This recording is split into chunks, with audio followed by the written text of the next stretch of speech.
विकासखंड रामनगर के परसोहिया में बुधवार को राम केवट संवाद का प्रसंग देखकर श्रोता भाव विभोर हो गए। भगवान श्री राम सरयू नदी किनारे खड़े होकर केवट से नदी पार कराने के लिए आग्रह करने लगे। अभिनय में सुनाया गया कि केवट प्रभु श्री राम के पास आते हैं और कहते हैं कि आप कौन हैं, कहां से हैं और कहां जा रहे हैं, अपना परिचय दीजिए। श्री राम केवट को परिचय देते हैं तो केवट वहां से भागकर दूर खड़ा होता है। कहता है कि आप वही राम हैं जिनके छूते ही पत्थर की शिला नारी बन गई। मेरी नाव काट की है, ये तो छूमंतर हो जाएगी। मैं तो अपने परिवार का पालन कैसे करूंगा? मैं आपको नदी पार नहीं करा सकता। इस पर श्री राम ने कहा कि केवट ऐसा कोई उपाय है जिससे तुम हमें नदी पार करा दो। केवट ने कहा कि पहले आप अपने चरण धुलवाओ, चरण धोने के बाद ही नदी पार कराएंगे। नदी पार करने के बाद प्रभु श्री राम सीता की अंगूठी केवट को देने लगे। केवट बोला कि हे प्रभु, एक मजदूर दूसरे मजदूर को मजदूरी नहीं देता। केवट की भावना का सम्मान किया। केवट का संवाद देखने को आसपास क्षेत्र के सैकड़ों दर्शक पहुंचे। इसके बाद बहुत ही सुंदर राधा कृष्ण की झांकी और मथुरा वृंदावन की होली भी खेली गई, जिसका दर्शकों ने भरपूर आनंद लिया।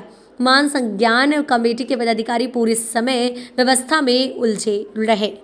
मान संज्ञान कमेटी के पदाधिकारी पूरे समय व्यवस्था में लगे रहे।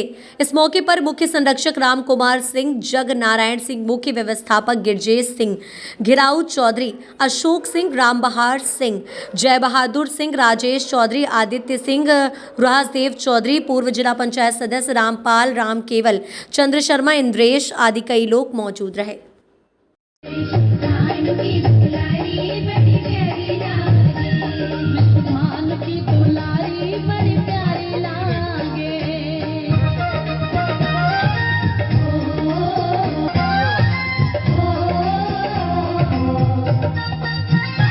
हे वाल्मीकि जी, अब आप बताइए मैं कहाँ रहूं? वाल्मीकि जी हंसने लगे थे। क्यों?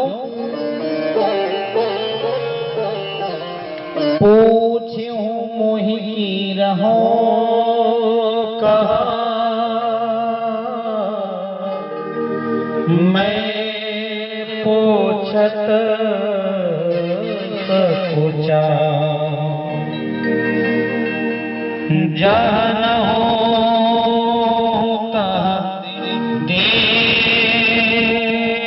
कहे तुम ही देखा।